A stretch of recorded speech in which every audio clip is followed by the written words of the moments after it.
నమస్తే రమ్మగారు. నమస్తే జయ. రమ్మగారు, మంచి ట్విస్టులున్న కథ. పూర్వం ఒక రాజుగారికి ఒక యాపిల్ తోట ఉండేది. కానీ ఆ యాపిల్ తోటలో తోట పేరు యాపిల్ తోట, కానీ ఏ చెట్టు బతకల, ఒకే ఒక యాపిల్ చెట్టు ఉంది. ఇప్పుడు తోట మరి యాపిల్ తోట అని పెట్టుకున్నారు, ఏవి బతకలేదు, మామూలు మొక్కలు ఏవో వచ్చినాయి. ఒకే ఒక యాపిల్ ఎంత బాగుండేవి, ఓట చాలా బాగుండేవి. అయితే ఓ సంవత్సరం కాపు కాసింది. పళ్ళు కాయలు లెక్కెట్టుకున్నారు ఎన్ని అవుతాయని. కాయలు తయారయ్యే టైంకి మర్నాటి పొద్దుటికి ఒక కాయ తగ్గుతుండేది. మళ్ళీ పూత వచ్చేది, పిందెలు వచ్చేవి. కాయలన్నీ లెక్కెట్టుకునేవాడు పచ్చికాయలు. పండే సమయానికి ఓ కాయ తగ్గిపోతుండేది. రాజు కోపం వచ్చేది. చచ్చి 100 చెట్లు పెడితే ఓ చెట్టు బతికితే ఆ చెట్ల మీద ఓ కాయ ఎలా తగ్గిపోయింది, అలా తగ్గిపోవడానికి వీల్లేదని తోటమాలిని తిట్టేవాడు. అయితే తోటమాలిని జాగ్రత్తగా కాపలా ఉండమని చెప్పారు. ముందు రోజు పచ్చికాయలన్నీ లెక్క పెట్టారు. రేపటి కొంచెం రంగు మారుతుంది, ఎర్రబడిపోతాయి. ఆ రోజు రాత్రి తోటమాలి ఏం చేశాడంటే తన పెద్ద కొడుకుని కాపలాకి పెట్టాడు. పెడితే పడుకో, నువ్వు ఇక్కడ, ఎవరు తీసుకెళ్ళిపోకుండా చూడమన్నారు. మనిషి వచ్చిన జాడలు లేవు, కానీ కాయ మాయమైపోయింది. వీడు కాస్త 2 దాకా మెలకుగా ఉన్నాడు. 2 గంటల దాకా మెలకుగా ఉన్నాడు, నిద్ర పట్టేశాడు. మర్నాడు బదులుకి కాయ జంపు లేదు. రాజుగారి కోపం వచ్చేసింది. అయితే ఈయన ఏమన్నాడంటే తోటమాలి కొడుకుని, అరే బాబు నిద్రపోకరా, నిద్రపోకుండా ఉండరా అని చెప్పాడు. మర్నాడు నిద్రపోలే. మరుసటి రోజున మళ్ళీ కాయలు లెక్కెట్టి చూసుకున్నారు. మర్నాడు తెల్లవారుజామున ఏమైంది, ఒక బంగారపు రంగు పక్షి వచ్చి యాపిల్ పళ్ళ మీద వాలింది. అదే కొట్టేస్తూ కోసేస్తోంది. వీడేం చేశాడు, చూసి దాని మీద బాణం వేశాడు. వేసేసరికల్లా పండు పట్టుకెళ్ళిపోయింది, కానీ దాని ఈక ఒకటి రాలి కింద పడింది. పొద్దునే ఆ ఈక పుచ్చుకొని రాజుగారి చూపించారు. ఈ ఫలానా పక్షి వస్తుంది, అదే ఈ కాయలు కొట్టేస్తుంది అంటే రాజుగారు తన సలహాదారులని అందరినీ పిలిచి చూపించాడు. బంగారపు ఈక అది, ఎంత బాగుందో.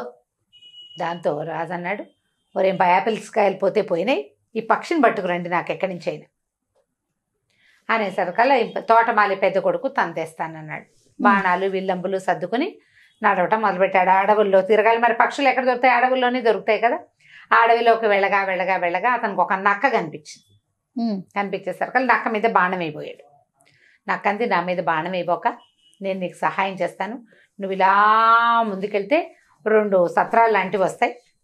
ఒకటేమో అంటే మన సత్రమే అదే, ఒకటేమో చాలా పాష్గా గ్రాండ్గా ఉంటుంది, అందులోకి వెళ్ళొద్దు. రెండోది కొంచెం పేదగా ఉంటుంది, అందులో అన్నం తిను నువ్వు అని చెప్పింది. చెప్పేసరికల్ బోడి నక్క మాట వినేది ఏమిటని వీడేం చేశాడు, బాణం లాగి పెట్టాడు, కొట్టేశాడు దాన్ని నక్కని.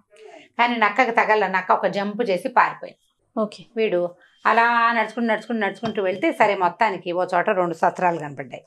ఒకటి చాలా చక్కగా మెరిసిపోతూ నీట్గా ఉంది, లోపల నుంచి సంగీతాలు వాద్యగోష్ఠులు వినపడుతున్నాయి, ఈ వాసనలు ఘుమఘుమలాడిపోతున్నాయి. రెండో సత్రం పాతగా పురాతనంగా ఏదో పాడుబడిపోయినట్టు. ఇక్కడ ఉన్నారు 2-3 మనుషులు ఏదో వండుతున్నారు. వీడు ఈ దొక్కల దాంట్లోకి ఎవరు వెళ్తారు, ఇది చాలా బాగుందని ఆ మంచి దాంట్లోకి వెళ్ళాడు. అదే ఆల్రెడీ నక్క చెప్పింది కదా, చెప్పింది అయినా సరే నక్క మాట వినేదేమిటి, అదే కదా అని చెప్పి వెళ్ళిపోయాడు. వెళ్ళంగానే లోపల బ్రహ్మాండంగా తిండి తిప్పలు అవి ఇవి ఉన్నాయి, శుభ్రంగా తాగేశాడు, తినేశాడు. ఈ నక్క మర్చిపోయాడు, పక్షి మర్చిపోయాడు, నాన్న లేదు అమ్మ లేదు, వాడు అక్కడే ఉండిపోయాడు. ఎన్ని రోజులైనా రాలా. రెండో అబ్బాయి బయలుదేరాడు. మరి రాజుగారికి బంగారు పక్షిని తెస్తామన్నారు కదా, రెండో అబ్బాయి కూడా నక్క కనపడింది. నక్క సేమ్ డిట్టో ఇదే చెప్పింది. ఈ 2 ఇళ్ళు ఉన్నాయి, ఆ ఇంట్లోకి వెళ్ళబోక ఈ ఇంట్లోకి వెళ్ళు అని వినలా. వీడు కూడా ఆ ఇంట్లోకి వెళ్ళి అన్నయ్యతో జాయిన్ అయిపోయి వాడు కూడా అక్కడే ఉండిపోయాడు. నెలలు గడిచిపోయినాయి. అప్పుడు ఈ తోటమాలి 3వ కొడుకు రోజు మా యాపిల్ చెట్టుకి కాపలా పడుకునేవాడు. నాన్న నేను వెళ్తాను, నాన్న అంటే వాళ్ళ నాన్న అన్నాడు, ఒరే ఏం ప్రమాదము, 2 పిల్లల్ని పోగొట్టుకున్నాం, నిన్ను పోగొట్టుకోలేను నాయన అని ఎంత బతిమలాడినా వాడు వినలా. అన్నయ్యలకి ఏమైందో కూడా తెలుసుకోవాలి కదా మరి మనం. ప్రమాదం అనిపిస్తే వెనక్కి తిరిగి వచ్చేస్తా, నేను ముందుకెళ్ళను అని చెప్పాడు. చెప్పేసి ఇక రాజుగారి కోసం ఆ బంగారు పక్షిని తేవడానికి బయలుదేరాడు. నక్క కనపడింది. నక్క ఏం చెప్పిందంటే 2 సత్రాలు వస్తాయి, దాంట్లో ఉండకు, దీంట్లో ఉండు అంటే సరే అన్నాడు. యాజ్ ఇట్ ఈస్ సరే అన్నాడు. బాణం వేయలా, వాళ్ళిద్దరూ బాణం వేశారు. వీడు బాణాలు వేసేవాడు కొంచెం బెతకవాడు. ఆ నక్క చెప్పింది, నువ్వు ఓ పని చెయ్యి, నా తోక మీద కూర్చో, నిన్ను క్షణంలో తీసుకెళ్తా అక్కడికంతే, చూద్దాం అని తోక మీద కూర్చున్నాడు. అది రైమని లేడ్లాగా పరిగెత్తి ఆ సత్రాల దగ్గర దింపింది. ఓ సత్రం గ్రాండ్గా ఉంది, ఓ సత్రం సింపుల్గా ఉంది. మనకి గ్రాండ్ ఎందుకు, మన బతుక్కి తోటమాలి కొడుకుని నేను అని చెప్పి వీడ మామూలు సత్రంలోకి పోయాడు. శుభ్రంగా అక్కడ తిన్నాడు. తిన్న తర్వాత బయటకు వచ్చాడు బయలుదేరటానికి. అప్పుడు నక్క ఏం చేసిందంటే, నువ్వు బాగా ముందుకెళ్ళు, నీకు ఒక పెద్ద కోట కనిపిస్తుంది దుర్గంలాగా, దుర్గంలోకి వెళ్ళు, లోపల అందరూ సైనికులు వాళ్ళు వీళ్ళు పడుకుంటారు, నువ్వు వెళ్ళేసరికి చీకటి పడిపోతుంది, అక్కడ నీకు బంగారు పక్షి కనపడుతుంది. అయితే అది ఒక కర్ర పంజరంలో పెట్టి ఉంటుంది, పక్కనే ఒక బంగారు పంజరం ఉంటుంది. పొరపాటును కూడా ఈ పక్షిని బంగారు పంజరంలో పెట్టద్దు, కర్ర పంజరాన్ని చేత్తో పుచ్చుకొచ్చేసి అని చెప్పేసరికి సరేనన్నట్టు. ఆ తోక మీద కూర్చో, దుర్గం దగ్గరికి తీసుకెళ్తానంది. తోక మీద కూర్చున్నాడు. కూర్చోగానే అది ఈమని తీసిపోయింది. ఆ దుర్గం దగ్గర దింపింది. వీడి లోపలికి అట్లా నడుచుకుంటూ వెళ్ళాడు. అందరూ పడుకున్నారు. ఈ పక్షి కనిపించింది. ఎంత బాగుందో, మెరిసిపోతుంది. కాకపోతే దాన్ని పెట్టిన పంజరము ముక్కా చక్కగా ఉండి, ఏమిటో కట్లు కట్లుగా ఉండి, ఏమీ బాగుండలే. పిచ్చి పంజరంలో పెట్టారు. ఇంత అందమైన పక్షిని చక్కటి దాంట్లో పెట్టద్దు. చూస్తే అక్కడ మెరిసిపోతున్న ఒక బంగారు పంజరం కనపడింది. నక్క చెప్పింది, కానీ వీడికి ఈ కర్ర పంజరంలో ఆ పక్షిని ఉంచబుద్ధి కాల. ఎలాగైనా మార్చేద్దామనిపించింది. ఆ పక్షిని తీసి బంగారు పంజరంలో పెట్టాడు. పెట్టంగానే అది ఉకే ఉకే ఉకే ఉకి ఇకి ఇకి నరిచేసి కేకలు పెట్టేసింది. ఆ పక్షి అరిచేసరికల్లా మొత్తం సైనికులంతా లేచిపోయారు, పట్టేసుకున్నారు. ఆ దుర్గన్ రాజుగారి దగ్గరికి తీసుకెళ్ళారు. రాజు అన్నాడు, నువ్వు ఈ పక్షిని పట్టుకొచ్చి చేసావు, నీకు ఈ పక్షి కావాలంటే నాకు బంగారు గుర్రం ఒకటి ఉంటుంది, ముందు ఎక్కడో దొరుకుతుంది, ఆ బంగారు గుర్రాన్ని తెచ్చిపెట్టు, ఈ బంగారు పక్షిని తీసుకెళ్ళు. బంగారు పక్షి ఎలాగూ కావాలి. సరేననుకున్నాడు. బయటికి రాగానే నక్కని చూసావా, నేను చెప్పిన మాట వినలేదు నువ్వు, సరే పోనీ కానీ ఇప్పుడైనా కూడా మళ్ళీ నా తోక మీద కూర్చో, ఇంకా ముందుకెళ్తే ఇంకో దుర్గం కనపడుతుంది, అక్కడ మనకి గుర్రం కనిపిస్తుంది, కానీ ఈ గుర్రం మీద జీను వేసి తీసుకురావాలి నువ్వు బయటికి. అక్కడ మామూలు జీను, తోలు జీను ఉంటుంది, బంగారపు జీను ఉంటుంది. మామూలు జీనే వేసి తీసుకురా, బంగారపు జీను వేయబోక అని చెప్పింది. అక్కడికి వెళ్ళాడు. ఆ బంగారపు రంగులో మెరిసిపోతుంది. దానికి తోక కూడా కుచ్చు, బంగారపు కుచ్చు. దాని మొహం మీదకు ఉండే జూలు కూడా అంతే, చెవులు ఇట్లా నిలబడి బంగారపు రంగు చెవులు, ఎంత ముద్ద చేస్తుందో అది, ఎంత బాగుందో. అయితే ఏమైంది, అక్కడ ఉన్న జీనులు వెతికాడు. దాన్ని గుర్రం మీద ఎక్కాలంటే జీన్ వేసుకుని కదా ఎక్కాలి, జీన్ వేసుకోవాలి, కాళ్ళకి రికాపులు కింద పట్టుకునేవి రావాలి, దాని మూతికి ఒక కళ్ళెం కావాలి, ఇన్ని కావాలి. ఇవన్నీ చూస్తే వాడికి ఒక బంగారపు జీను, ఒక మామూలు జీను కనపడ్డాయి. ఈ పిచ్చి జీను వేసి గుర్రాన్ని అవమానించకూడదు, బంగారపు జీనే వేద్దాం అనుకున్నాడు. ఏమవుతుంది మహా అయితే ఆ బంగారపు జీనే ఏం కానీ అది కేవలం సైకిల్ ఇచ్చింది ఆ గుర్రం. అందరూ జనాలు నిద్ర లేచేశారు. రాత్రిపూట అయినా కూడా పట్టేసుకున్నారు వాడిని. రాజుగారి దగ్గరికి తీసుకుపోయారు. రాజు అన్నాడు, మరి అవతల ఇక్కడి నుంచి చాలా ముందుకెళ్తే దుర్గంలో ఒక అందమైన రాజకుమార్తె ఉంది, నీకు ఈ బంగారపు గుర్రం కావాలంటే నువ్వు ఆ రాజకుమార్తెని తెచ్చిపెట్టు, నాకు ఆ అమ్మాయిని నాకు తెచ్చివు, గుర్రాన్ని నీకు ఇచ్చేస్తాం. ఈ గుర్రాన్ని పట్టుకెళ్ళిస్తే బంగారపు చిలుక వస్తుంది. ఆ బంగారు చిలుక దొరికితే అన్నయ్యలు దొరుకుతారని వాడు ఆశపడ్డాడు. వాడికి అన్నయ్యలు కావాలి. మరి సరే ఏమనుకున్నాడు, సరేనని వెళ్తానన్నాడు. బయటకు వస్తే నాకు అది మాట వినమేమిటో, నువ్వు భలేవాడివి, ఇప్పుడైనా నా మాట విను, ఇప్పుడు ఆ దుర్గం దగ్గరికి తీసుకెళ్తా, ఒక రాజకుమార్తె ఉంటుంది, కనపడంగానే అమ్మాయిని ముద్దు పెట్టేసుకో, నీ మాట వింటుంది, వచ్చేస్తానంటుంది, నీతో ఒప్పుకుంటుంది, మా అమ్మ నాన్నకి బాయ్ చెప్పొస్తా అంటుంది, చచ్చినా ఒప్పుకోవద్దు, అమ్మా నాన్నకి బాయ్ మాత్రం చెప్పకూడదు, అమ్మాయి ముద్దు పెట్టుకో, తీసుకొచ్చేసి, నువ్వు ముద్దు పెట్టుకున్నాక అమ్మాయి నిన్ను కాదందు, నీ వెనకాల వస్తుంది, తప్పకుండా నిన్ను ప్రేమిస్తుంది అంటే సరేనన్నాడు. ఆ కొత్త సౌధానికి మళ్ళీ తోక మీద కూర్చోబెట్టుకుని ఈ నక్క తీసుకుపోయి ఆ సౌధంలోకి వెళ్ళాడు. ఎంత బాగుందో అమ్మాయి, భలే అందంగా ఉంది. వీడు వెళ్ళగానే తటాలు నా పిల్లని కావలించుకుని బుగ్గల మీద ముద్దు పెట్టుకున్నాడు. ముద్దు పెట్టుకోగానే నేను అమ్మాయి ఏమందంటే, నువ్వు నాకు ఎంతో నచ్చావు, నేను నిన్ను ప్రేమిస్తున్నాను, నీతో వచ్చేస్తాను, తీసుకెళ్ళిపో అని. సరే పద వెళ్ళిపోదాం అన్నాడు. వెళ్ళిపోదాం అనగానే మా అమ్మ నాన్నకి చెప్పొస్తానే అంది. మీ అమ్మ నాన్నకి చెప్పొద్దన్నాడు వీడు. అక్కర్లేదు వెళ్ళిపోదాం అన్నాడు. ఏ అమ్మాయి ఏడవటం మొదలుపెట్టింది. అయినా సరే ఒప్పుకోలే వాడు. ఏమైనా సరే అన్నాడు. ఆ పిల్ల ఇంకా లబలబా ఏడ్చేసి లాగినా కూడా లాక్కండి అక్కడే నిలబడి ఏడుస్తుంది. ఇంత ఏడిపిస్తే ఎట్లా పాపం అమ్మాయిని, సరే పోన్లే వాళ్ళ అమ్మ నాన్నకి చెప్పొస్తుందని వదిలిపెట్టాడు. వదిలేసరికల్లా ఇది వెళ్ళి వాళ్ళ నాన్నకి చెప్పగానే వాళ్ళ నాన్న అన్నాడు, ఎవరెవరా వాడెవరితోటో వెళ్ళిపోతావా అని వాడిని పట్టేయండి రా వాడిని అన్నారు. వాడిని కాస్త పట్టేసుకున్నారు. అయ్యో నక్క చెప్పిన మాట వినకపోతేనే దీన్ని అనవసరంగా వదిలిపెట్టాను, దీని కన్నీళ్ళలో కరిగి ప్రవహించి అది వెళ్ళిపోయి ఈ పని చేశాను, ఇప్పుడు ఏం చెయ్యాలి అని ఆలోచించుకున్నాడు. ఈ లోపల రాజు అన్నాడు, నా కిటికీ ఎదురుగుండా నీకు ఈ అమ్మాయి కావాలంటే నేను కిటికీ ఎదురుగుండా ఒక కొండ అడ్డం వస్తుంది నాకు. నేను ఎంత బయటకు చూద్దామంటే ఆ కొండ అంతా అడ్డం వచ్చి కనపట్టాల. కొండ తవ్వే తెల్లారేసరికల్లా తవ్వేస్తే ఈ అమ్మాయిని నీకు ఇస్తానన్నాడు. సరే తవ్వుతానన్నాడు. తెల్లారేసరికి ఆ కొండ దగ్గరికి వెళ్ళాడు. నాకు వచ్చింది, నేను చెప్పా కదరా నాయన ముందే నీకు, సరే పోన్లే నీ బదులు నేను పని చేస్తాను, నువ్వు పోయి మా రాజకుమార్తె దగ్గర పడుకో, వెళ్ళిపో, లోపలికి వెళ్ళిపో, రేపు పొద్దుటికి సరిపోతుందని తెల్లవారేసరికి మొత్తం కొండంతా తవ్వే అవతల పారేసేసింది అన్నక్క. తవ్వేసేసరికి అలా వాళ్ళు ఏం చేశారు, తవ్వేశాడు కదా మరి ఒప్పుకున్నారు కదా, రాజకుమార్తెని ఇచ్చేశారు. రాజకుమార్తెని తీసుకుని బయటకు వచ్చాడు. బయటకు వస్తే నక్క ఏం చెప్పిందంటే, నువ్వు మంచివాడి పోయి నువ్వు ఓ పని చేద్దాం, నువ్వు రాజకుమార్తెతో పాటు గుర్రాన్ని పక్షిని కూడా నువ్వే తీసుకెళ్ళిపోదు కానీ నువ్వేం చేస్తావంటే రాజకుమార్తెని తీసుకెళ్ళి చూపిస్తావు వాళ్ళకి, వాళ్ళు నీకు గుర్రాన్ని ఇస్తారు, నువ్వు గుర్రం బాగా నడుస్తుందో లేదో చూస్తానని గుర్రం ఎక్కువ అమ్మాయిని ఒక లాగి ఎక్కి మీద కూర్చోబెట్టి తీసుకో, పారిపోయి వచ్చేసే బయటికి.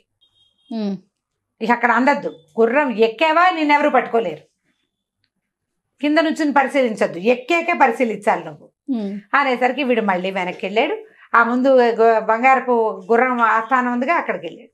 వెళ్ళి రాజకుమార్తెని చూపించాడు. వాళ్ళు ఆశ్చర్యపోయారు, అబ్బా ఎంత అందగత్తే అన్నారు. సరే మరి గుర్రం ఇస్తాన్నారు కదా ఇవ్వండి అన్నాడు.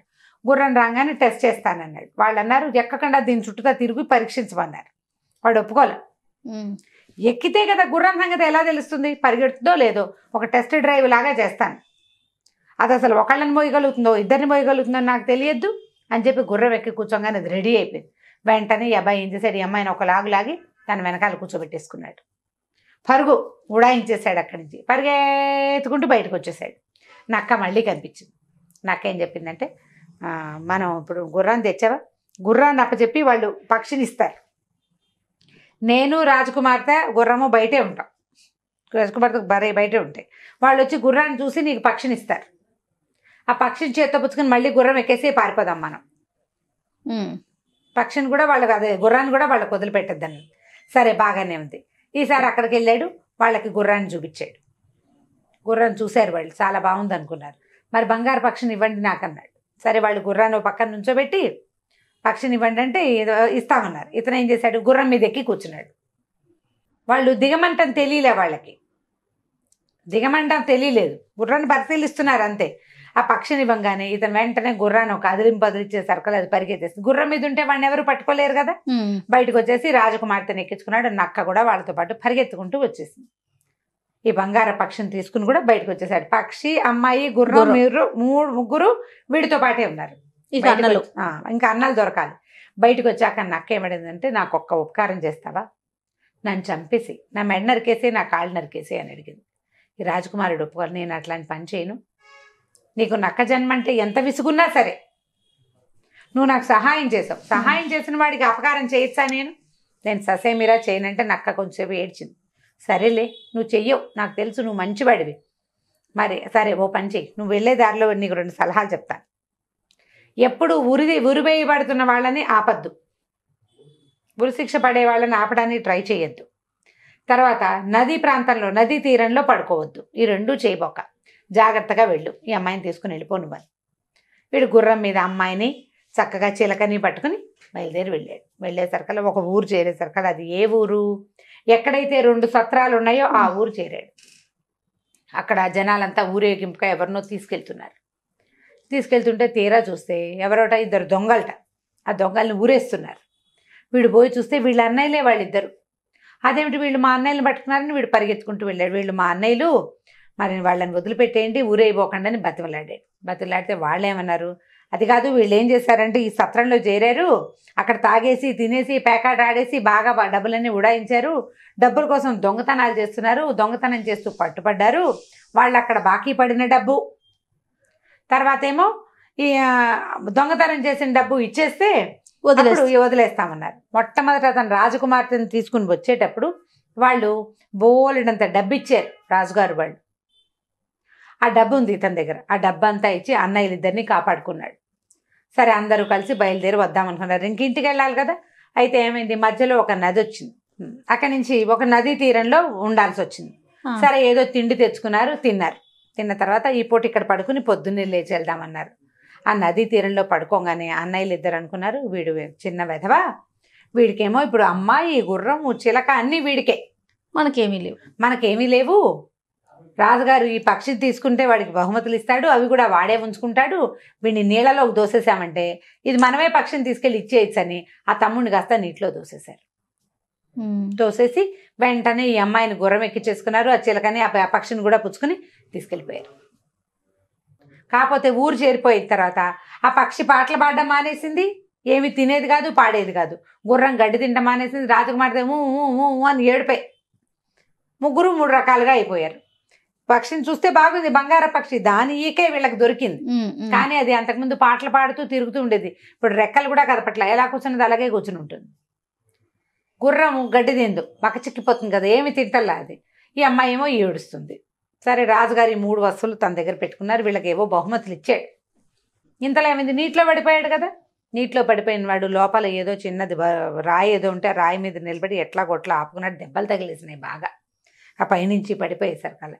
ఇంతలో ఏమైంది, ఆ నక్క వచ్చి కేకేసింది, నువ్వేమిటి ఇక్కడ ఉన్నావు, ఏమైపోయావంటే, నువ్వు చెప్పిన మాట వినలేదు, నాకు శాస్తి అయింది, మా అన్నయ్యలు ఇద్దరు ఇలా చేశారంటే నక్క ఏం చేసింది, తన తోకని నీళ్ళలో వదిలిపెట్టి తోక పుచ్చుకుని పైకి రా అని వాడిని పైకి తీసుకొచ్చింది. పైకి తీసుకొచ్చి కాస్త స్వస్థత పడంగానే పద మీ ఇంటికి వెళ్ళిపో, వీళ్ళని ముగ్గురిని నువ్వే తెచ్చానని చెప్దు కానీ అని చెప్పి పంపించింది. పంపిస్తే వీడు మెల్లిగా తన ఊరు చేరాడు. ఊరు చేరి నక్క తీసుకుపోయిన తోక మీద ఎక్కించుకుని తీసుకెళ్ళిపోయి ఊళ్ళో వదిలిపెట్టింది. వీడు ఒక బిచ్చగాడి వేషం వేసుకుని వెళ్ళాడు. ఇతను ఊళ్ళోకి వెళ్ళంగానే రాజకుమార్తె ఏడవడం మానేసింది. ఆ బంగార పక్షికి అని సంగీతం పాడుతూ అటు ఇటు తిరుగుతూ పళ్ళు తింటోంది ఆపిల్ చెట్టు మీద. ఈ గుర్రం ఏమో హాయిగా గడ్డి మేస్తుంది, అటు ఇటు తోక ఆడిచ్చినప్పుడల్లా బంగారపు మెరుపులు మెరుస్తున్నాయి. అందరు ఆశ్చర్యపోయారు, నిన్నటి దాకా ఏమీ లేదు, ఇవాళ ఏమిటి సడన్గా వీటికి ఇది వచ్చింది అని. వీడి కుర్రాడు ఏం చేశాడు, ఊళ్ళోకి వెళ్ళిపోయి రాజుగారి దగ్గరికి వెళ్ళిపోయాడు. సరాసరి వెళ్ళిపోయి ఈ 3 వస్తువుల్ని తను ఎట్లా సాధించుకొచ్చాడో చెప్పాడు. చెప్పేసరికల్లా రాజుగారికి చాలా కోపం వచ్చి ఇక ఈ అన్నయ్యలిద్దరిని అరెస్ట్ చేయించాడు. వీళ్ళు దుర్మార్గులు, మంచివాళ్ళు కాదు, వీళ్ళని దేశ బహిష్కారం చేసేద్దాము అని చెప్పి అన్నయ్యలిద్దరిని పంపేశారు. ఈ రాజకుమారుడికి, తోటమాలి కుమారుడికి అర్ధరాజ్యం ఇచ్చారు, బంగారు పక్షిని తెచ్చి ఇచ్చినందుకు. హాయిగా ఉంటున్నాడు వాడు, చాలా రోజులు ఉన్నాడు. ఆ అమ్మాయిని పెళ్లి చేసుకున్నాడు, ఆ గుర్రం మీద తిరిగేవాడు. ఆ పక్షి ఆ రాజ్యంలో అన్ని చోట్ల తిరుగుతుండేది, అది గుడ్లు పెట్టి బోళ్ళని పిల్లల్ని పెట్టింది. బంగార పక్షులు ఆ ఊరంతా తిరుగుతూ ఉండేవి, చాలా గ్రాండ్గా ఉండేది. చాలా కాలం తర్వాత ఒకనాడు ఇతను అడవిలోకి వెళ్ళాడు. వెళ్ళేసరికల్లా ఎప్పుడో ఎన్నాళ్ళకో పిల్లలు కూడా పుట్టేశాక ఒక ముసలి నక్క అతనికి కనిపించింది. కన్నీళ్ళు గారుస్తూ కూర్చున్నది ఒక చోట. అయ్యో నువ్వు నా మిత్రుడివి, నువ్వు నాకు ఎంతో సహాయం చేసావు కదా, నువ్వు ఎలా ఉన్నావు అని అడిగేసరికల్లా నేను నిన్న ఆ రోజు అడిగాను, నా మెడ నరికేసి కాళ్ళు నరికేయమని, నరికేయవా ప్లీజ్ అని అడిగింది. వీడికి చాలా కష్టం వేసింది, ఎందుకు నువ్వు ఎప్పుడు ఇలాగే అడుగుతున్నావు, అప్పుడు నేను చేయలేకపోయాను, సరే ఇప్పుడు చేస్తానని వరలో నుంచి కత్తి తీసి దాని మెడ నరికేసాడు. కాళ్ళు కూడా నరికేశాడు. కాళ్ళు మెడ నరకంగానే ఆ నక్క పడిపోయి ఒక కుర్రాడు లేచి నుంచున్నాడు. వాడు ఒక శాపం మంత్రం కట్టు వల్ల అలా నక్కగా మారిపోయాడు. మళ్ళీ ఆ కుర్రాడు ఎవరో కాదు, ఈ తోటమాలి కొడుకు పెళ్లి చేసుకున్న రాజకుమార్తె తాలూకు తమ్ముడు. ఓహో. ఈ అడవిలోకి వచ్చిన వీరాధి వీరులు ఎవరైనా ఉంటే వాళ్ళని తీసుకెళ్ళి వాళ్ళకి ఇవన్నీ ఇప్పించి చివరికి నా శాపం విమోచనం చేసుకుందాం అనుకున్నాను, నేను ఎంత ట్రై చేసినా నువ్వు చేయలేదు, ఇంతకాలం నేను నక్కలాగా ఉండిపోయాను, కానీ నీ వల్ల నేను మళ్ళీ మామూలు మనిషి అయిపోయానని వీడిని కావలించుకున్నాడు. అక్కని చూసి తర్వాత తన రాజ్యానికి వెళ్ళిపోయి ఆ రాజ్యానికి రాజు అయిపోయాడు. సో నక్క, తోటమాలి కుమారుడు కలిసి ఒక బంగారు పక్షి, ఒక గుర్రం, ఒక రాజకుమార్తెని సాధించి చివరికి వాడికి శాప విమోచనం కూడా చేసుకున్నారు. కంచికి మనం ఇంటికి. సూపర్ స్టోరీ రమ్మగారు. కాకపోతే సహజంగా మనం ప్రతి స్టోరీలో నక్కని విలనే అనుకుంటాం, కానీ ఇక్కడ చూడండి చక్కగా భలే హెల్ప్ చేసింది హీరో అనమాట. అదే రైట్ రమ్మగారు. నమస్తే. నమస్తే రమ్మగారు. నమస్తే జీ. రమ్మగారు, ఏదైనా ఒక పెద్ద స్టోరీ, పెద్ద కథ, రకరకాల మలుపులు, ట్విస్ట్లు, ఇంట్రెస్టింగ్లు చెప్తాం. కథా సరిసాగరంలో నుంచి చెప్తాం. పూర్వం గంగానదీ తీరంలో కనకతటం అనే ఒక రాజ్యం ఉండేది. దానికి కనకవర్షుడు అనే ఒక ప్రభు ఉండేవాడు.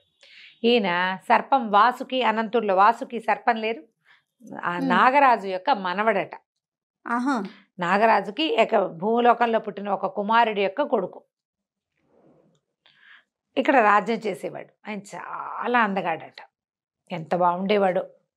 అయితే ఒకసారి ఏమైందట, కోట బయట ఒక చిత్రకారుడు ఒక కాగితం అంటించాడు, ఒక మన ఫ్లెక్సీ లాంటిది పెట్టాడు.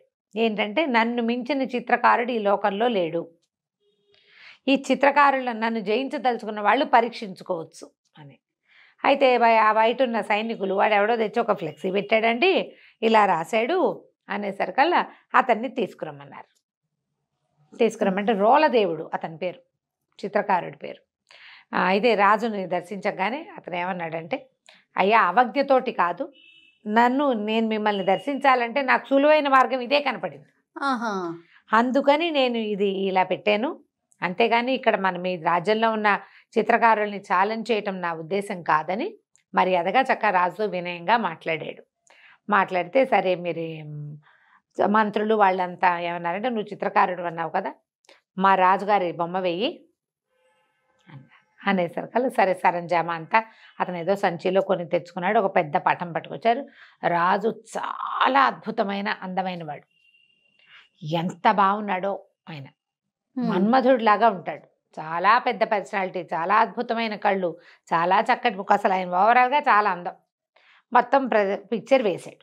వేశాక మంత్రులు వాళ్ళు ఆశ్చర్యపోయారు. రాజుకి అసలు ఫోటో ట్రూ కాపీ లాగా ఉంది పిక్చర్, ఎంత బాగా చేసావు, చాలా బాగుంది. అయితే మరి రాజుగారు ఒక్కరే ఉంటే చిత్రంలో బాగుండలా, రాణుల్లో ఎవరో ఒక రాణిది ఒక బొమ్మ వేయమన్నారు. రాణిగారులందరినీ చూశాడు ఆయన, చిత్రకారుడు కదా, ఆయనకు ఆ సౌందర్యం ఆకర్షిస్తే వేస్తాడు బొమ్మ అనేసరికల్లా ఇతను ఏమన్నాడు, ఈ రాణుల్లో ఒక్కళ్ళు కూడా ఈయన పక్కన పెట్టడానికి సరైన వాళ్ళు కాదు, ఈయన సౌందర్యంతో వాళ్ళు పోటీ పడలేరు అసలు, మరి చాలా అందమైన వాళ్ళని పెట్టాలి అనేసరికల్లా ఓ మంత్రి గారు అన్నాడు, మరి ఎవరైనా ఒక అందగత్తి పెట్టమంటే వెయ్యబోయి చూద్దాం అన్నాడు. అనేసరికల్లా అప్పుడు ఇతను ఏం చెప్పాడంటే, ఒక అమ్మాయి పటం తీసి చూపించాడు. ఆ అమ్మాయి ఎవరంటే, విదర్భ రాజ్యంలో కుండినం అనే ఒక నగరం ఉంది, దానికి దేవశక్తి అనే రాజుగారు ఉన్నాడు, ఆయనకి మదన సుందరి అనే ఒక కూతురు ఉంది. మదన సుందరి, ఆ కూతురుది ఈ పిక్చర్. నేను ఇంతకుముందు ఆ రాజ్యానికి వెళ్ళాను, వెళ్ళినప్పుడు ఆ రాజుగారి దగ్గర చాలా పిక్చర్స్ వేశాను. వేసినప్పుడు అమ్మాయి చాలా సౌందర్యవతి, ఆమెకు తగిన వరుణ్ణి చూడాలనుకుంటున్నామని రాజుగారు చెప్పారు. అయితే ఒక రోజున ఆమె నన్ను కబురు చేసి పిలిపించింది. ఆవిడ విరహావస్థలో ఉంది, ఒక వ్యక్తిని ఎవరినో తలుచుకుంటూ చాలా బాధపడుతోంది. అప్పుడు ఆవిడ ఒక చిన్న బటన్ ఇచ్చి, ఈయన్ని చక్కగా మంచిగా వేసిపెట్టు ఈ పిక్చర్ నంది, నేను ఆ బొమ్మ వేశాను, ఆ వేసిన బొమ్మ ఈ రాజుగారిది, ఓహో, ఈ కనకవర్షుడిది. ఆమెకి పెళ్లి కుమారుల ఇంట్లో ఈ ఫోటో వచ్చింది, ఆ ఫోటో నచ్చింది ఆవిడికి అని చెప్పి, అప్పుడు ఆ పిక్చర్తో పాటుగా, ఆ చిత్రంతో పాటుగా నేను ఈ మదన సుందరి పిక్చర్ కూడా వేశానని ఇది చూపించాడు. ఆమె ఎంత సౌందర్యవతో, అప్సరస దిగొచ్చినట్టుగా ఉంది. సరే వీళ్ళు ఏమనుకున్నారు, బాగుంది కదా, ఇతనుని అడిగాడు, మరి ఈ అమ్మాయిని నాకు వివాహం చేసుకునేందుకు అవకాశం ఉందా ఏమిటి అని అడిగితే, మీ పటం వేశాను కదా, ఇప్పుడు అమ్మాయి దగ్గర నుంచి ఈ పటం తీసుకురాకూడదు, మిమ్మల్ని చూడగానే ఆ పటంలో ఉన్నది మీరేనని నాకు అర్థమైంది, ఎవరినైనా పంపించండి నాతో పాటు, నేను వెళ్ళి ఆ దేవశక్తి మహారాజుకు చెప్పి ఆ పిల్లని మీకు ఇప్పిస్తానన్నాడు. బాగుంది. సరే, రాజుగారికి అప్పటికే కొంతమంది భార్యలు ఉన్నారు, వాళ్ళెవరు మహాసౌందర్యవతులు కాదు, బాగుంటారు అందరూ, కానీ రాజుకు తగినంత పరమాద్భుత సౌందర్యవతులు కారు. సరే, రోలదేవుడికి వెళ్ళి తనతో పాటు ఓ ఇద్దరు పరివ్రాజకులను ఎవరినో సహాయం తీసుకుని వెళ్ళి ఆ రాజుగారి దగ్గరికి వెళ్ళాడు, విదర్భ రాజ్యానికి, దేశానికి వెళ్తే రాజుకి చెప్పాడు, ఇట్లా ఫలానా రాజుగారు, నేను పేరు కనకవర్షుడు, నేను ఇట్లా వాసుకి మనవడు, మరి ఇలా కనకతటం అని చాలా పెద్ద రాజ్యం, చాలా సౌందర్యవంతుడు, రాణులు ఉన్నప్పటికీ మీ అమ్మాయిని మహాదేవిని చేయడానికి సిద్ధంగా ఉన్నాడు, ఆయనకు అనురూపమైన సౌందర్యవతి కాబట్టి చూడండి అని చెప్పేసరికి ఆయన అన్ని విచారించుకుని, సరే మా పిల్ల నుంచి పెళ్లి చేస్తామని మళ్ళా కబురు చేశారు. మన కనకవర్షుడు పోయి అక్కడికి వెళ్ళి చక్కగా భార్యని ఆవిడని పెళ్లి చేసుకుని తెచ్చుకున్నాడు. కొద్ది రోజులు 10 రోజులు అక్కడ ఉన్నారు. వివాహం అయిన తర్వాత ఆమెతో ఎంత బాగానో ఉండేవాడు, చాలా కాలం కలిసి ఉన్నారు. ఇంతమంది రాణులు ఉన్నారు, 60 మంది, ఎవరికి పిల్లలు కలగల ఇప్పటిదాకా. కొత్తగా వచ్చిన సౌందర్యవతి ఈవిడికి మదన సుందరికి కూడా సంతానం లేదు. అయితే ఒకసారి ఏమైందంటే, వీళ్ళంతా ఎక్కడో ఈ శరదృతువులో కార్తీక మాసానికి కొంచెం ముందు శరదృతువు అంటే ఈ ఆశ్వయుజ మాసంలో పెద్ద తోటకి విహారానికి వెళ్ళారు రాణులందరితో కలిసి. వెళ్తే ఈ రాణులు అక్కడికి వెళ్ళేసరికల్లా నీళ్ళల్లోకి ఆడేటప్పుడు ఒక్కొక్కళ్ళు కొంచెం ఉత్సాహపడతారు కదా. ఈవిడికి వాళ్ళందరూ రాజుతోటి అంత చనువుగా ఉంటే నచ్చదు, తనకంటే ముందు భార్యలు కదా, అయినా చనువుగా ఉండదు. నచ్చలేదు. కోపం వచ్చి ఆవిడ వెళ్ళిపోయేసరికల్లా అబ్బో అమ్మాయి ఈవిడికి కోపం వచ్చిందని ఇతను ఆవిడని బతులాడుకోవడం కోసం ఇక్కడ ఉన్న రాణులందరినీ వదిలిపెట్టి మళ్ళీ ఆమె వెనకాలబడి నగరంలోకి వెళ్తాడు. వెళ్ళేసరికల్లా చాలా బతిమలాడి ఆవిడని ఎట్లాగో స్వాధీనపరుచుకుంటాడు. పడుకునేసరికల్లా ఆ రాత్రి అతనికి తెల్లవారుజామున ఒక విచిత్రమైన కల వస్తుంది. ఆయన మెడలో ఏకావళి ఒక ముత్యాల దండ ఒకటి ఉంది. ఆ ఏకావళి ఎవరో లాగేసుకున్నట్టు. అక్కడి నుంచి మనం ఇది ఉంటుంది కదా శిరోరత్నాన్ని ఏమంటారు, మనం దీన్ని ఏమంటారు చూడామణి, ఇక్కడ పెట్టుకుంటారు మణి, ఆ చూడామణి కూడా పోయినట్టు. అవి రెండు ఎవరో లాగేసుకున్నారు. అక్కడి నుంచి ఎంత బోల్డన్ని ముఖాలు, బోల్డన్ని జంతువుల అవయవాలు ధరించి ఉన్నటువంటి భేతాళుడితోటి తను యుద్ధం చేస్తున్నట్టు కలొచ్చింది. ఓహో. కన్ను మూసినా తెరిచినా అలాగే ఉంది. చాలాసేపటి వరకు అందులోంచి బయటికి రాలేకపోయాడు. తెల్లవారిన తర్వాత చూస్తే మెడలో ఏకావళి ఉంది. తడువుకుని చూశాడు, ఇక్కడ చూడమని ఇట్లా బిగించి ముడిలాగా వేస్తారు, అది అక్కడే ఉంది, పోలేదు. అంటే కలేనమాట. అప్పుడు ఏం చేశాడు, ఇంకా కార్తాంతికుల్ని పిలిచాడు. వీళ్ళు ఇలా ఏమిటి ఇలా జరిగింది, ఇలా వచ్చిందంటే ఆయన చాలా లెక్కలు వేసి భేతాళుడు మన చూడామణి ఏకావళి రెండు పోవటము అని అలాంటివి కళ వచ్చిందంటే ఇవి ఎవరో తీసినట్టంటే మీకు సంతానం, మీ అబ్బాయి కుమారుడు, భార్యతోటి కుమారుడితోటి వియోగం సంభవించబోతోంది మీకు. తర్వాత భేతాళుడితోటి యుద్ధం అంటే ఏదో శాపం రాబోతోంది మీకు అనేసరికి ఈ ఆశ్చర్యపడి, భార్యలు ఉన్నారు కానీ కుమారులేరి అంటే కుమారుడు కలగబోతాడనమాట తనకి. కుమారుడు తప్పిపోతాడు అంటే లేని కుమారుడు ఎక్కడి నుంచి తప్పిపోతాడంటే కుమారుడు ఉండాలి. సరే ఇలా ఆలోచించుకున్నాడు. ఆయన ఏకాంతంగా పడుకున్నాడు. ఏం చేయాలో తోచట్లేదు, చాలా దిగులుగా ఉంది. అప్పుడు ఆయనకి తట్టింది, నాకు చాలా వయసు వచ్చింది, ముందు వివాహాలు అయ్యి చాన్నాళ్ళైంది, కొత్తగా ఆయన వివాహం కూడా 1-2 ఏళ్ళు దాటిపోయింది, ఇంకా భార్యా వ్యామోహం తగ్గలేదు, సంతానం లేదు, ఏం చేయాలి సంతానం కోసం ఆలోచిస్తుంటే ఒక్క మెరుపులాగా ఒక కదలిక కనపడింది. ఒక ఆవిడ వచ్చింది. ఈవిడ నాయన జయం కలుగా కానీ దీవించింది. ఈవిడ ఎవరట, వాసుకి యొక్క కుమార్తె, ఈయనకి మేనత్త. ఆమె పేరు రత్నప్రభ. నువ్వేం దిగులు పడదు, నువ్వు ఇలా తలుచుకుంటున్నావు, నీ రక్షణ కోసం నా తండ్రి నన్ను ఎప్పుడూ చెప్పాడు, మా వాడు దిగులుగా ఉన్నప్పుడు చింతాక్రాంతుడుగా ఉన్నప్పుడు చూడమని, ఇప్పటికి వచ్చింది నీకు అవస్థ, నీకోసం వచ్చాను. నీకు సంతానం కలగాలంటే కుమారస్వామిని ప్రార్థించాలి. ఈ కుమారస్వామిని ప్రార్థించడం అంటే చాలా కష్టం. ఆ అరణ్యంలోకి వెళ్ళిపోవాలి, నైమిషారణ్యమో ఏదో ఒక వింధ్యాటవిలోకి వెళ్తే కుమారుడిని ప్రార్థించేటప్పుడు ఆయన ఏం చేస్తాడు, కుమారస్వామి కుమారధార అంటారట, పెద్దగా ఫోర్స్గా నెత్తి మీద నీళ్లు పడతాయట కుమారస్వామి అనుగ్రహించేటప్పుడు. ఇక్కడ 2-3 కథల్లో ఇది చెప్తారు, కథా చరిత్సాకరంలో. ఆ ధారని మామూలు సామాన్య మానవుడు సహించలేడు. ఆకాశం నుంచి పడతాయి నెత్తి మీద నీళ్లు. ఏదైనా అసలు షవర్ లాంటివి సడన్గా పడితేనే హడిలిపోతాం. జలపాతాల కింద తలుంచడం చాలా టెన్షన్గా ఉంటుంది. ఆ కుమారధారని తట్టుకోవాలి, తపస్సుకి కూడా కష్టం. కాబట్టి నేనేం చేస్తానంటే నీ శరీరంలో చొచ్చి ఉంటాను, ఎందుకంటే నాగులు కామరూపులు, నీ శరీరంలో ఉంటా, నువ్వు అడవిలో కష్టాన్ని అనుభవించగలుగుతావు, నేనున్నాను కాబట్టి నా శక్తి వల్ల. కుమారధారని కూడా సహించగలుగుతావు, కుమారస్వామిని ఒక కుమారుణ్ణి ఇవ్వమని కోరుకో, నీకు పుత్ర సంతానం కలుగుతుంది అని చెప్పేసరికి ఈయన వెంటనే సరే అనుకుని సంతానం కోసం తన తపస్సుకు వెళ్తున్నానని చెప్పి తన రాజ్యాన్ని భార్యలని అన్ని మంత్రులు కట్టుదిట్టం చేసి మంత్రుల చేతిలో పెట్టి కాలినడకన వింధ్యాటవికి బయలుదేరాడు. అటవీ మార్గంలో చాలా కష్టము, ఇబ్బంది సబ్బంది చాలా ఉన్నాయి. అయితే శరీరంలో చొచ్చి ఉన్నటువంటి ఆ నాగ శక్తి వల్ల ఆయనకి ఏమి ఇబ్బంది కలగల, అలాగే వెళ్ళిపోయాడు. అక్కడి నుంచి అఖండంగా తపస్సు చేయటం మొదలుపెట్టాడు. తపస్సు సిద్ధించేసరికల్లా ధార పడుతుంది. కుమారధార నెత్తి మీద పడ్డం మొదలుపెట్టింది. పైనుంచి నీళ్లు పడిపోతున్నాయి. అయితే ఈ లోపల ఉన్న నాగుల యొక్క సహన శక్తి వల్ల పడగలు బలంగా ఉంటాయి కదా, దీనివల్ల ఇతను అలా నిలబడి ఆ శక్తి ఆ నీటిని తట్టుకున్నాడు. కుమారస్వామి విపరీతమైన పరీక్షలకి గురి చేస్తాడని చెప్తారు. ఈ కథల్లో అట్లా కనపడుతుందన్నమాట. తన అన్నయ్య అయినటువంటి గజాననుని ప్రోత్సహించాడు, వీడిని టెస్ట్ చేయమని భక్తుడు. చేయమంటే ఈ తపస్సు చేసుకుంటున్న వాడి దగ్గరికి పెద్ద మహానాగం ఒకటి, ఒక పెద్ద సర్పం ఫుత్కారం చేస్తూ వచ్చింది. ఈయన సర్పానికి కూడా భయపడలే, ఎందుకంటే లోపల సామాన్య మానవుడే అయితే భయపడతాడు. అవును, మనం ఒక తల పామును చూసి ఉలిక్కి పెడతాం, 10 తలల శేషుణ్ణి చూస్తే హడిలిపోతాం కదా. కానీ అతను హడలలా లోపల ఉన్న నాగశక్తి వల్ల. అక్కడి నుంచి వినాయకుడు పరీక్షని పెంచి తానే స్వయంగా గజరూపాన్ని దాల్చి ఎదురు రొమ్ములో కుమ్మేసేట. అయినా సరే తగ్గలేదు. నేను వెనక్కి వెళ్ళక తనకి పరీక్షలు సంభవిస్తున్నాయని తెలుసుకుని నన్ను కరుణించమని వినాయకుడిని కూడా ప్రార్థించాడు. దాంతో వీడు గట్టి భక్తుడేనని సర్టిఫికెట్ ఇచ్చేసి వినాయకుడు వెళ్ళిపోయాడు. కుమారస్వామి చాలా సంతోషంగా ప్రత్యక్షమయ్యాడు.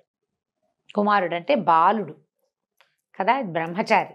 నేను ఆ బ్రహ్మచారి స్వరూపంలో ప్రత్యక్షమై, ఏమిటి నాయనా నీ కోరిక అంటే, నాకు ఇట్లా చాలామంది భార్యలు ఉన్నారు, కుమారుడిని ప్రసాదించు, నా రాజ్యానికి ఉత్తరాధికారి లేడు అని ప్రార్థించాడు. ప్రార్థిస్తే తప్పకుండా నా దయ వల్ల నీకు కుమారుడు కలుగుతాడు అని చెప్పి వెళ్ళిరమ్మన్నాడు. వెళ్ళిరమ్మంటూ కుమారస్వామి ఏమన్నాడు, ఆయన ఆ వింధ్యాటవిలో ఒక దేవాలయంలో ఉంటాడు, లోపల ఉన్నాడు ఒక భవనంలో. లోపలికి వెళ్తూ గర్భంలోకి ప్రవేశించు, ప్రసాదం తీసుకెళ్దుగానని చెప్పాడు గర్భగుడిలోకి.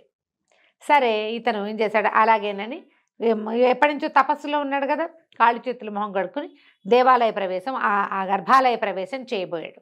అయితే ఈయన శరీరంలో దాగి ఉన్నటువంటి నాగశక్తి స్త్రీ కదా, ఆవిడ ఇలా కుమారస్వామి ఎదురుపడడానికి భయం. ఆ గర్భంలోకి వెళ్ళటము అంటే ఆయనకి ఎదురుపడాల్సి వస్తుందని ఆమె తొలగిపోయిందట, పక్కకి వెళ్ళిపోయింది. రత్నప్రభ వెళ్ళిపోయేసరికల్లా ఈ సామాన్యంగా మానవీ శక్తితోటే గర్భాలయ ప్రవేశం చేశాడు కనకవర్షుడు. లోపలికి వచ్చినటువంటి వాడు ఇందాక తను చూసినటువంటి ప్రచండ భక్తుడుగా కాకుండా సామాన్య మానవుడిగా తెలిసాడు కుమారస్వామికి. ఆయనకి వెంటనే వీడు ఏం చేసి తనని ఇంప్రెస్ చేశాడో అర్థమైపోయింది. ఆయన లోపలున్న నాగశక్తిని అప్పుడు ఆయన చూడలా, ఇప్పుడు చూసేశాడు. చూసేసి, నువ్వు కపటం చేసావు కాబట్టి, ఏ కోరికతోటి నువ్వు నా దగ్గరికి వచ్చావో ఆ కుమారుడు ఏ మహాదేవి యందు నీకు సంతానం కలుగుతుందో ఆమె నీకు దూరమైపోతారు అని శాపం ఇచ్చాడు. ఇచ్చేసరికల్లా ఇతను భయపడి పాదాలు పట్టుకున్నాడు, నన్ను రక్షించు, కరుణించు, ఇట్లా ఆవిడ నా మేనత్తే, నాకు ఇలా సహాయం చేసింది అని చాలా బతిమలాడాడు. బతిమలాడితే ఆయన ఏమన్నాడు, సంవత్సరం పాటు వియోగం తప్పదు, భార్యా వియోగం పుత్ర వియోగం తప్పవు, అయితే ఏడాదికి పరిమితం చేస్తున్నా, 3 మరణగండాలు తప్పించుకుంటేనే నువ్వు వాళ్ళని చేరగలుగుతావు అని చెప్పాడు. ఇది ఇప్పుడు ఏకావళి చూడామణి పోయినాయి. ఏకావళి అంటే భార్య, చూడామణి అంటే కొడుకు, వీళ్ళు మిస్ అయిపోతారు. బేతాళుడితో యుద్ధం చేస్తున్నట్టదేమో ఇలా 3 మరణగండాలు. ఇంకేం చేస్తాడు, పరమ దుఃఖంతో బయటకు వచ్చాడు. సంతానం కలుగుతుంది, కానీ భార్య కుమారుడు ఏమవుతారో, కుమారస్వామి చెప్పిన మాట తప్పుతుందా, దుఃఖంతో ఇంటికి వచ్చాడు. కానీ కొంతకాలానికి ఈ మహాదేవి అయినటువంటి అమ్మాయి మన మదన సుందరి గర్భవతి అయింది. ఎంతో సంతోషంగా పురజనులంతా కలిసి ఆవిడకి సీమంతాలు ఉత్సవాలు అన్నీ జరిపించారు. పుట్టింటి వాళ్ళు వచ్చారు, సవతులంతా సంతోషించారు. రాజ్యానికి ఉత్తరాధికారి వస్తున్నాడని పరమ సంతోషంగా ఉన్నారు. సరే గర్భవతి అయింది, నెలలు నిండినాయి, చక్కటి పిల్లవాడు పుట్టాడు. ఈ పిల్లాడు పుట్టిన తర్వాత 5 రోజులు గడిచింది. 6వ నాటి సాయంకాలం పిల్లవాడికి పాలిస్తోంది ఈవిడే. ఒక తటిల్లతలాగా ఒక స్త్రీ లోపలికి వచ్చింది. రావటం ఏమిటి, ఆ తల్లి ఒళ్ళో ఉన్న పిల్లాడిని లాగేసుకుంది, పరిగెత్తింది. మరి చెప్పాడు కదా ఆయన వెళ్ళిపోతుందని, పరిగెత్తేసరికల్లా అమ్మో నా పిల్లాడు, నా వదిలిపెట్టు నా పుత్రుడని ఆవిడ కూడా వెంటపడింది. వెంటపడేసరికి పరిగెడుతుంటే అందరూ చూస్తూనే ఉన్నారు. ప్రచండ వేగంతో పరిగెత్తేస్తున్న ఒక ఆవిడ, అవెవరో తెలీదు, పిల్లాడిని ఎత్తుకు పరిగెడుతోంది. రాణిగారు ఆ వెనకాల పరిగెడుతోంది. ఆవిడ పరిగెత్తుకుంటూ వెళ్ళి కమలాలతో నిండిన ఒక పెద్ద చెరువులో పిల్లవాడితో సహా దూకేసింది. దూకేసేసరికల్లా రాణిగారు ఆవేగంతో మామూలుగా పరిగెత్తలేదనుకో, చూస్తోందనుకో, నా పిల్లాడని గట్టు మీద నుంచు నేను, కానీ ఆవిడ ఒక పరిగెడుతోంది కదా, ఆ ఉద్వేగం ఆపుకోలేక ఆవిడ నా పిల్లాడో అని ఆ నీళ్ళలోకి దూకేసింది. ఎంత గాలించినా రాణి కానీ పిల్లవాడు కానీ ఇక ఆ నదిలో ఆ చెరువులో దొరకల. రాజు పిల్లాడు అదే రాజు రాణి పిల్లవాడు వెళ్ళిపోయారు. రాజు పిచ్చివాడైపోయాడు. ఆ భార్యని వదిలిపెట్టి ఉండలేడు ఆయన. కుమారుణ్ణి ఇంకంతే. ఇప్పుడు 3 మరణగండాలు దాటాలి. ఈయన రాజ్యంలోనే కూర్చుంటే మరణగండాలు ఎట్లా దాటుతాడు? మళ్ళీ కుమారస్వామి కోసమో ఎవరో ఒకళ్ళ కోసం ప్రయత్నం చేయడం కోసం ఎక్కడ ఈ సమస్యకి సమాధానం లభిస్తుందో తెలియక రాజ్యాన్ని విడిచిపెట్టి అడవుల్లో పడ్డాడు ఈయన. అడవుల్లో పడి తిరుగుతున్నాడు ఆయన, ఏమీ తోచక. పాపం వెళ్తుంటే ఏమైంది, ఒక్కడే వెళ్తున్నాడు, ఒక సింహం ఈయన మీద పడింది. మామూలుగా రాజు అనే సర్కల్ ఒక అత్తి కటారు సూర్య కటారి ఏదో చిన్నది పిడిబాకో ఏవో ఒకటి ఉంటాయి ఆయుధాలు. ఏ ఆయుధము లేదు ఆయన దగ్గర. ఎందుకంటే ఆయన వేటకి రాలేదు, పౌరుష ప్రదర్శన లేదు అక్కడ. ఒక నిస్సహాయ స్థితిలో తిరుగుతున్నాడు. ఇక ఈ సింహం వచ్చి పడేసరికల్లా అయిపోయాను అనుకుంటే ఈ లోపల ఏమైంది, తటాలున ఎక్కడి నుంచో వచ్చినటువంటి ఒక యోగి ఈ సింహాన్ని 2 ముక్కలుగా కోసేసాడు, కత్తి పెట్టి కొట్టేశాడు. సింహం పక్కకు పడిపోయింది. నేను ఆశ్చర్యపోయాడు. ఆయన ఎవరో, నువ్వు మహానుభావుడివి, నన్ను రక్షించావు, లేకపోతే నేను ఈ గండం తప్పేది కాదు, చచ్చిపోయేవాడిని నేను. ఆ పైగా ఈయనకి ఓపిక లేదు, సింహాన్ని ఎదిరించి పోరాడే సత్తా కూడా లేదు. అప్పుడు ఇతను ఏం చెప్పాడంటే, అయ్యా మీరు నన్ను గుర్తించలేదు, ఒక శ్రమణకుడిని ఇదివరకటి కాలంలో మీరు చేసిన సహాయం వల్ల నాకు ఇబ్బంది తీరిపోయింది, నాకు విద్యాధరత్వం సంప్రాప్తిస్తుందని ఈ అడవికి వచ్చి తపస్సు చేసుకుంటున్నాను, మిమ్మల్ని రక్షించాక నాకు విద్యాధరత్వం వస్తుందని నా గురువు చెప్పాడు, నేటితో నా శాపం కూడా తీరిపోయింది, నీ వల్లే నేను రక్షించబడ్డాను అని చెప్పి నాకు ఈ శరీరం కూడా పోతుంది, నేను విద్యాధరుణ్ణి అయిపోయి నా దారిని నేను వెళ్ళిపోతానన్నాడు. అనేసరికల్లా అప్పుడు ఈయన కనకవర్షుడు తనకి వచ్చినటువంటి ఇబ్బంది, ఈ పరిస్థితి గురించి చెప్పాడు. చెప్పేసరికల్లా నాకు ఎక్కడ దొరుకుతుంది, నా భార్య ఎక్కడ దొరుకుతుంది, నా పిల్లాడు ఎక్కడ దొరుకుతాడంటే, ఈయన ఏమన్నాడంటే, వింధ్యవాసిని సేవించు. వింధ్యవాసిని అనేది అమ్మవారు. వింధ్యాటవిలో కొండ మీద పైన ఉంటుందట ఆమె. వింధ్యవాసిని సేవించు, ఆమె ఈ కుమారస్వామి యొక్క శాపాన్ని తప్పించగలదు. ఆయన శపించాడు నేను, ఆ శాప విమోచనం లభిస్తుంది, లేదా సమాధానం లభిస్తుంది, నీ భార్య పిల్లాడు ఎక్కడున్నారో తెలుస్తారు ముందు మనకి అని చెప్పాడు. చెప్పేసరికల్లా సరేనని అక్కడి నుంచి ఈ వింధ్యవాసన కోసం బయలుదేరి వెళ్ళేసరికల్లా వింధ్యాటవిలో విపరీతంగా ఏనుగులు 4 దంతాలు ఉంటాయి అక్కడ. అయితే ఏమైంది, ఆ అడవిలో ప్రయాణిస్తుంటే ఆ అడవిలో ప్రయాణాలకి ఒక్కళ్ళే ఎప్పుడు వెళ్ళరు. ఎప్పుడు కూడా లోకశాస్త్రం ఏంటంటే, అడవిలో వెళ్ళేటప్పుడు 4 కలిసి వెళ్ళాలి.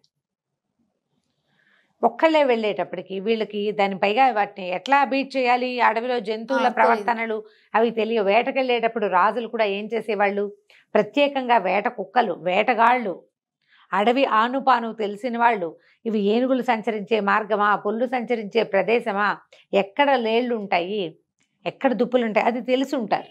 ఈయనకేం తెలుసు, గుడ్డెద్దు చేలా పడ్డట్టు వెళ్ళిపోతున్నాడు. ఏనుగులు సంచరించే ఒక మార్గంలోకి వెళ్ళిపోయాడు. వెళ్ళిపోయేసరికల్లా ఒక ఆడ ఏనుగు వెనకాల పరిగెడుతున్నటువంటి ఒక మగ ఏనుగును ఢీకున్నాడు. కాస్తుంటే చంపేసేదే.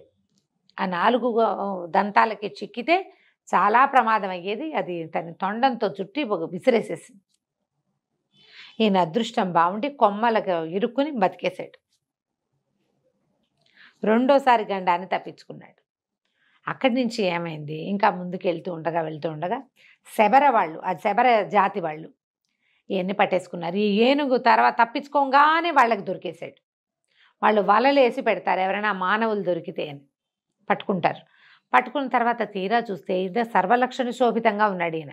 ఈయన చాలా అందగాడని చెప్పుకున్నాం కదా. ఇప్పుడు ఏదో అన్నం తినక, ఆహారం సరిగ్గా తీసుకోకపోయినా, అలంకారాలు లేకపోయినా సహజసిద్ధమైన సౌందర్యం ఎక్కడికి పోతుంది? వాళ్ళేమనుకున్నారు, ఇంత లక్షణంగా ఉన్నాడు, ఈయన్ని అమ్మవారికి బలిద్దాం అనుకున్నారు. బలి చేయాలి మరి. బలి ఇవ్వడానికి వేళ్ళు కాళ్ళు అన్ని చూసారు, ఎక్కడ దెబ్బలు గాయాలు లేవు, అన్ని అవయవాలు సరిగ్గా ఉన్నాయి. శబరలు పట్టేసుకున్నారు. సవర శబర ఇలా 2 పేర్లు వేరు వేరుగా ఉంటాయి. ఇప్పుడు సవరలు అంటారు, శబర జాతి అది ఒక కోయ జాతి అనమాట. అక్కడి నుంచి ఈ శాంబరి మంత్రం అలాంటివి వింటూ ఉంటాం. అవును. ఈ శబర వాళ్ళు పట్టేశారు, పట్టి ఇతను పట్టుకుపోయారు, ఓ చోట కట్టేశారు. తర్వాత వాళ్ళు పూజకి అన్నిటికీ ఏర్పాట్లు చేసుకున్నారు. ఏర్పాట్లు చేసుకుని ఈయన్ని బలి ఇవ్వడానికి సిద్ధం చేశారు. బలి ఇచ్చే సమయానికి మళ్ళీ ఒక తటిల్లతలాగా ఒక మెరుపు వచ్చి ఆవిడ రత్నప్రభ వచ్చింది. రత్నప్రభ రావటం ఏమిటి, వెంటనే ఈయన కట్లు ఊడిపోయినాయి. ఈయన వాసుకి యొక్క మనవడు అని తెలుసుకున్న శబర రాజు కూడా, అయ్యో మీరు మాకు చాలా సహాయం చేశారు ఎన్నోసార్లు నాయన. సర్పాలు నాగులు శబరలకి స్నేహంగా ఉంటారు. అడవుల్లో ఉండే చోట సర్పాలు వాటి దారిన పోతాయి. వీళ్ళ దగ్గర నాగ మంత్రాలు కూడా ఉంటాయి, నాగమణులు ఉంటాయి. నాగులే వీళ్ళకి స్వయంగా మణులు ఇచ్చినవి కూడా జరుగుతాయి. ఎక్కడైనా పొరపాటున పాములు కాటేస్తే వాటికి ప్రత్యేకమైన మూలికలు సమాధానాలు ఉంటాయి. వాళ్ళకి ఆ 2 జాతులకి స్నేహం ఉంటుంది. వాళ్ళు ఆశ్చర్యపోతారు, అయ్యో ఈయన ఇట్లా ఎందుకు తిరుగుతున్నాడు. ఏంటంటే అప్పటికి సంవత్సర కాలం పూర్తయింది.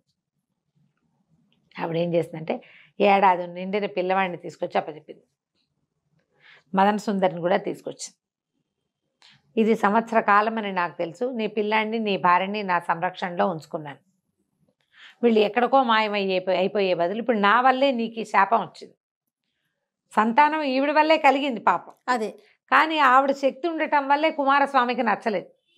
మనిషి తన తపోబలంతో తనని జయించాలని కోరుకుంటాడు భగవంతుడు. దానికి దైవశక్తి తోడవకూడదు. మానవుడు తన భక్తితోటే సాధించాలి. దాంతో మళ్ళీ భార్యని కుమారుణ్ణి ఈయనకు అప్పచెప్పింది. ఈయన వాళ్ళిద్దరిని తీసుకుని పరమ సంతోషంతో మళ్ళీ తన ఊరికి చేరుకున్నాడు.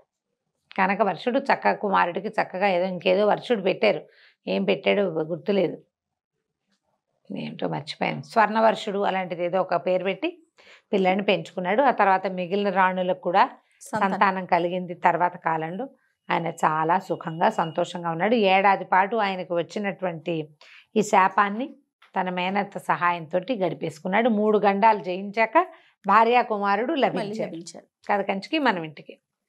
నమస్తే రమగారు. నమస్తే జయ. రమగారు, ఈ రోజుల్లో మనము ఆస్తులకు సంబంధించి మన తండ్రులు తాతాస్తులు అయితే వీలునామా రాస్తున్నారు. అది కూడా సాక్షి సంతకాలతో సహా పెట్టించడం, ఒక అడ్వకేట్కి చూపించడం, ఇలాంటివన్నీ చాలా జాగ్రత్తగా చేస్తున్నారు. అయినా కూడా గొడవలు ఇష్యూలు ఇవన్నీ మామూలే కదా.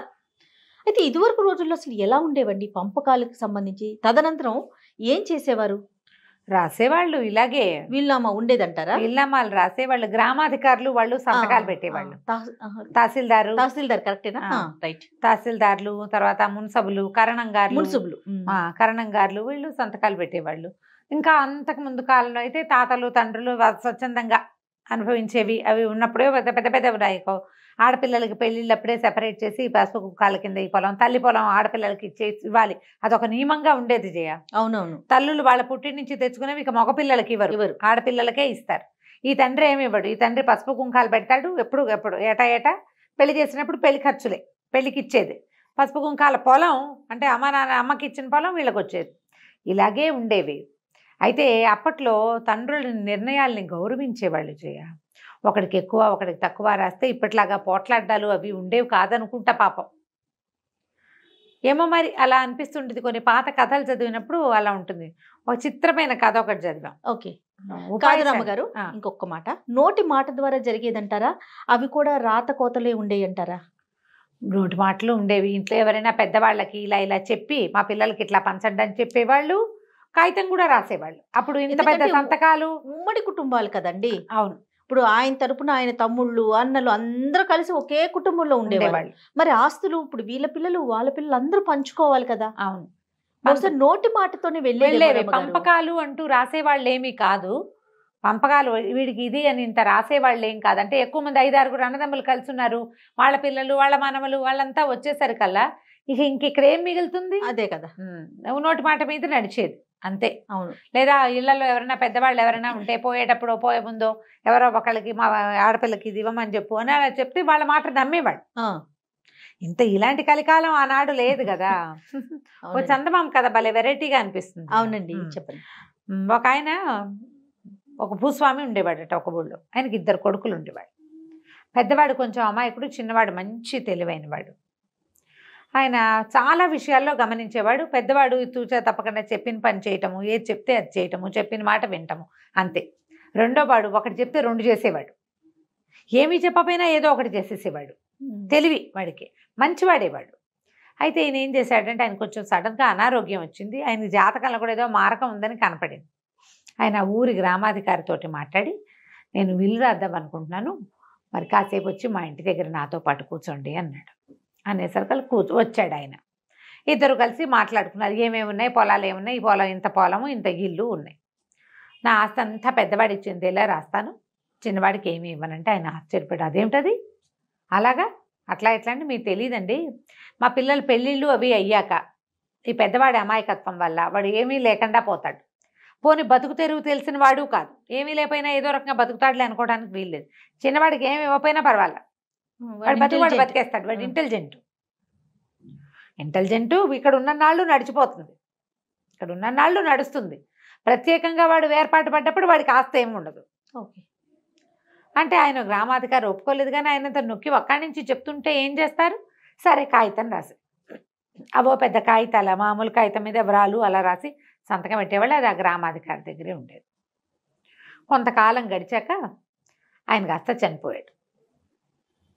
చనిపోయేసరికల్లా ఏమైంది, ఆ గ్రామాధికారి కర్దినవారాలు అవి అవుతాయి కదా, అయ్యాక అది పెద్ద దస్తిన కర్మలో ఏవో అయిన తర్వాత వచ్చి, ఏమయ్యా మీ నాన్న వీలునామా రాశాడు, ఆస్తి అంతా పెద్దవాడి పేరు మీద రాసేసాడు, ఇల్లు పొలాలు అంటే. చిన్నవాడికి ఆశ్చర్యం వేసింది, మా నాన్న ఇంత అన్యాయం చేశాడా నాకు, ఇలా ఎందుకు చేశాడు అని. పెద్దవాడు ఆశ్చర్యపడు, అదేంటి మా నాన్న అట్లా ఎట్లా చేశాడు, మేమిద్దరం ఉంటే చెరిసగం కదా, మేమిద్దరం ఉన్నాం, చెరిసగం చేయాలి, అంతా నా పేరు మీద రాయటం ఏమిటి విచిత్రంగా, ఏం పొరపాటు పడ్డాడో మా నాన్న, ఆయన ఏదో పొరపాటు పడ్డాడు, అట్లా ఎట్లా చేస్తాడు అంటాడు పెద్దవాడు, ఇలా ఎందుకు చేసుంటాడు అని చిన్నవాడు.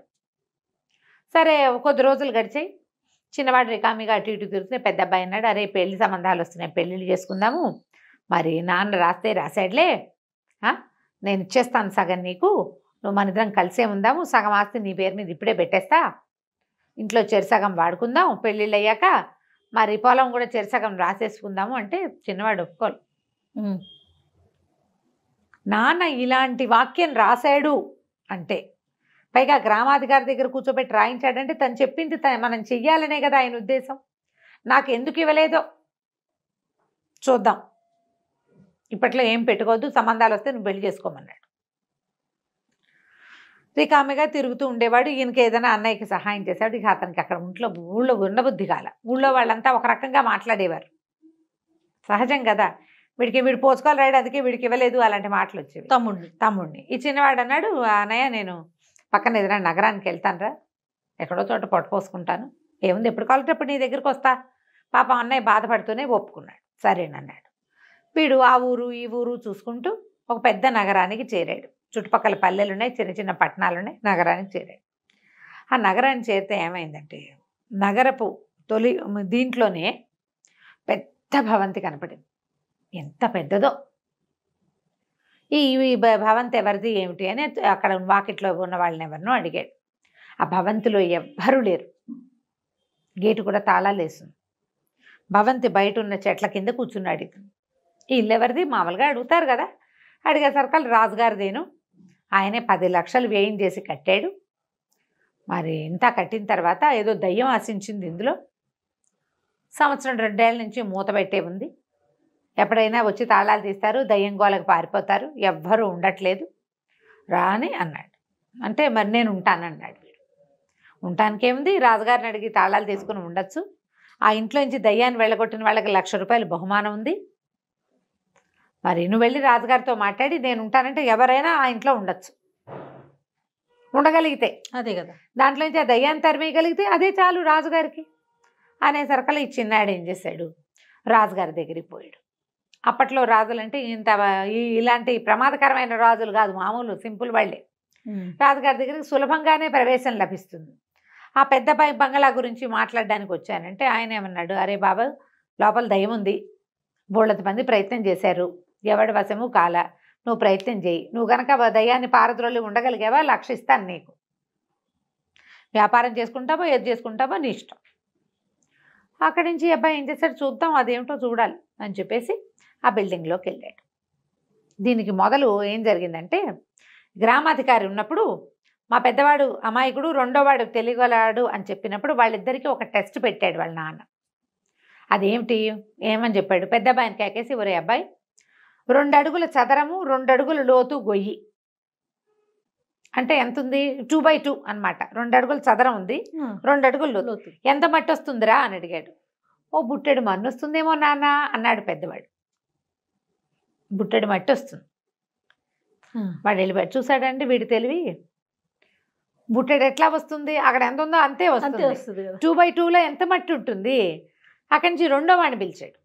పిలిస్తే 2 అడుగుల చదరం 2 అడుగుల లోతు ఉన్న గోతులో నుంచి ఎంత మట్టి వస్తుంటే, ఏమట్టి వస్తుంది, ఏమి రాదు నాన్న అందులో నుంచి అన్నాడు. ఇంతే గొయ్యి, ఏమీ రాదు అందులో నుంచి అన్నాడు. చూసారండి మా వాడి పెద్దవాడికి తెలివి లేదు, వీడు చాలా తెలివైన వాడు, వీడు బతికేస్తాడని చెప్పాడు. అయినా అది అప్పుడు జరిగిన సంగతి.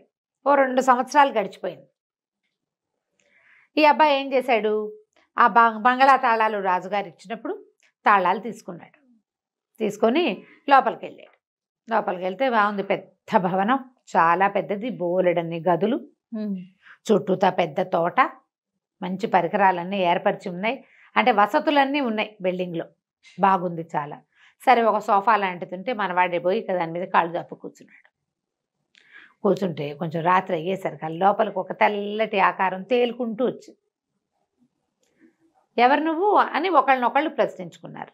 ప్రశ్నించుకుంటూ, ఎన్నాడు నువ్వేమిటో ఇక్కడ ఉన్నావుట, రాజుగారు భయపడుతున్నాడు, ఎవరిని ఉండనివ్వట కదా, అసలు నీకేం కావాలి, నువ్వు ఎందుకు వచ్చావు ఇందులోకి, ఇక్కడ ఎవ్వరూ లేని దాంట్లోకి ఏం కావాలి నీకు, నీ గాల్లో తేలే బతుక్కి నీకు ఒక గది చాలదు, ఇంత బిల్డింగ్ కావాలా అంటే, నాకు ప్రశ్న ఉంది, ప్రశ్నకి సమాధానం కనుక ఎవరైనా చెప్తే వెళ్ళిపోతాను నేను, వచ్చిన ప్రతివాడిని అడిగా ఎవడూ చెప్పలేకపోయాడు, మొదటి రోజు నుంచి చూస్తున్నా ఎవడు సమాధానం చెప్తాడు అని, అడుగు నువ్వేం అడుగుతావు అన్నాడు.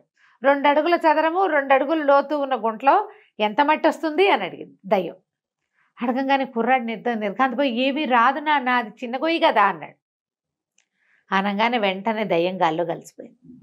ఓహో, ఆ ప్రశ్న ఆ ఇంట్లోకి వచ్చిన ప్రతి వాళ్ళకి సంధించబడింది. ఒక్కడు దానికి సమాధానం చెప్పాల.